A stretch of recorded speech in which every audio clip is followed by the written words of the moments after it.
দেখিছো যে বিজেপিৰ পৰা আমি কি দেশ ভক্তৰ সাৰ্টিফিকেট লব লাগিব নেকি? বিজেপিৰ পৰা আমি কেতিয়াও দেশ ভক্তৰ সাৰ্টিফিকেট লব নালাগে। লৰা যিমানেই ডাঙৰ নহওক, লৰা ইমানেই ডাঙৰ হল, লৰাবিলাক ইমানেই ডাঙৰ হল, নিজৰ মাকক তেওঁ কৈছে যে এইজনেই মোৰ দেউতা, তাৰ প্ৰমাণ দিয়া। এইজনেই মোৰ দেউতা, তাৰ প্ৰমাণ দিয়া মাকক কৈছে। গতিকে বিজেপিৰ পৰা কংগ্ৰেছে শিক্ষা লব লগা কোনো কথা নাই। মই কৈছো যে বিজেপিত যিমানবিলাক মুখ্যমন্ত্ৰী হওক, মন্ত্ৰী হওক, বিধায়ক হওক বা অন্যান্য যিবিলাক মানে আমাৰ কাৰ্যকৰ্তা আছে তেখেতসকল হওক, তেখেতসকলৰ মাক দেউতা কি আছিলে? তেখেতসকলৰ মাক দেউতা কংগ্ৰেছী আছিলে। আৰু SIT গঠন কৰি 10 ছেপ্টেম্বৰ বুলি কৈ আছে। তো 10 ছেপ্টেম্বৰ কিয়? গৃহ বিভাগক দি দিয়ক, ফৰেন মিনিষ্ট্ৰীক দি দিয়ক, ডাবল ইঞ্জিন চৰকাৰ, 56 ইঞ্চ মানে চিনাৰ দিব 10 ছেপ্টেম্বৰত যেতিয়া গতিকে এইটো তদন্তৰ SIT প্ৰতিবেদন তেওঁ 10 ছেপ্টেম্বৰত লাভ কৰাৰ পিছত সেইখিনি সকলোখিনি গৃহ বিভাগক বা দেশৰ কেন্দ্ৰীয় সংস্থাকে দিয়া কথা কৈছে। SIT কি কৰিব? বহুত SIT আমি দেখিছো, বহুত তদন্ত কৰিছে, কিবা কৰিছে। আৰু এইবিলাক বিষয়ৰ ওপৰত কেন্দ্ৰীয় গৃহমন্ত্ৰী আছে, ফৰেন মিনিষ্ট্ৰী আছে, অন্যান্য হেৰিবিলাক আছে, তেওঁলোকে তদন্ত কৰক আৰু অতি সোনকালে ব্যৱস্থা গ্ৰহণ কৰক। কংগ্ৰেছে কৰিলে তদন্ত, গোটেই বস্তুবিলাক চাই মেলি সভাপতি বনালে। আৰু এইটো ইমান কিহৰ ভয়? ইমান গৌৰৱ গগৈক লৈ ইমান কিহৰ ভয় যে প্ৰথম দিনাৰ পৰা এনে ধৰণৰ বিদেশী হয়, এজেণ্ট হয়, কিবা হয়? আৰে ধৰি জেলত ভৰাই দিয়ক না। ডাবল ইঞ্জিন চৰকাৰ, সেইটো মানে তেওঁলোকে কি যে ৰাজনীতি এটা আৰম্ভ কৰিছে, ইছ্যু ডাইভাৰ্টৰ ৰাজনীতি। বিজেপি এইটো ৱৰ্ল্ডৰ যিমানবিলাক ৰাজনৈতিক পাৰ্টি আছে সেই পাৰ্টিবিলাকৰ তুলনাত বিজেপি দল হৈছে একদম মহাপাকৈত, ইছ্যু ডাইভাৰ্ট।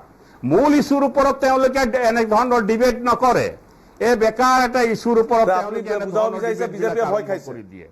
গতিকে এতিয়া ভয় খাইছে, ভয় খাই মানে এই গোটেই কেইজন বক্তা যিখিনি কথা ক'লে নিশ্চয় সুন্দৰভাৱে তেখেতসকলে ব্যাখ্যা আগবঢ়াইছে।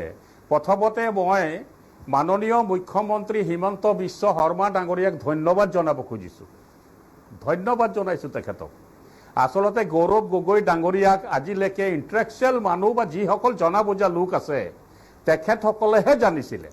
কিন্তু এইদৰে এনেকুৱা এটা ইছ্যু তেখেতে উলিয়াই দিলে, উলিয়াই ফেলে গাঁৱে ঘৰে গৌৰৱ পাকিস্তান কিবা এজেণ্ট এই হও আলোচনা কৰি আৰু যোৱাবাৰ তেখেতসকলে যিটো ফৰেন ডেলিগেশ্যন যিটো পঠালে, বিজেপি দলে বাধা দিবলৈ সামৰ্থ্য হ'ল। তেওঁলোকৰ চৰকাৰ আছিলে, নামটো কাটি দিলে, কাঁচি লগাই দিলে, পুৰা কাটি দিলে।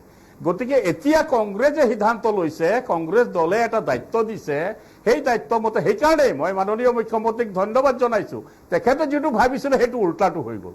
তেখেতে যিটো মনতে ভাবিছিলে অসমৰ ৰাইজে জানে যে গৌৰৱ গগৈ ডাঙৰীয়াই পাৰ্লামেণ্টত কিদৰে অসমৰ হৈ গোটেই ভাৰতবৰ্ষ হৈ নৰ্থ ইষ্টৰ কাৰণে যেনে ধৰণৰ মাত মাতি আছে সেইটো অসমৰ ৰাইজে জানে, নৰ্থ ইষ্টৰ ৰাইজৰ জানে, ভাৰতবৰ্ষৰ ৰাইজে জানে।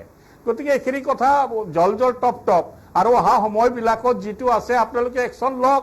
মোৰ পৰা সুধিব, বিজেপিৰ পৰা সুধিব, AGPৰ পৰা সুধিব, অন্য কাৰোবাৰ পৰা সুধিব, লাভ নাই।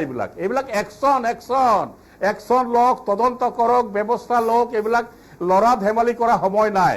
নৰেন্দ্ৰ মোদী ডাঙৰীয়া একদম মিলিটাৰী ড্ৰেছ পিন্ধি হেলমেট লৈ ফালে ইয়াত একদম মানে গোটেই আৰ্মি একদম মানে পাকিস্তানত সোমাই সন্ত্ৰাসবাদী ঘাটি ধ্বংস কৰি দিয়া নিচিনা পোষ্টাৰ লগালে।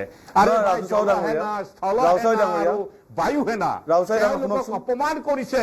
এই বিজেপিৰ প্ৰধানমন্ত্ৰী তেওঁলোকক অপমান কৰিছে। বিজেপিৰ প্ৰধানমন্ত্ৰী নহয়, তেওঁ দেশৰ প্ৰধানমন্ত্ৰী। আপোনালোকৰ এই মানসিকতাইটো আপোনালোকক খাইছে।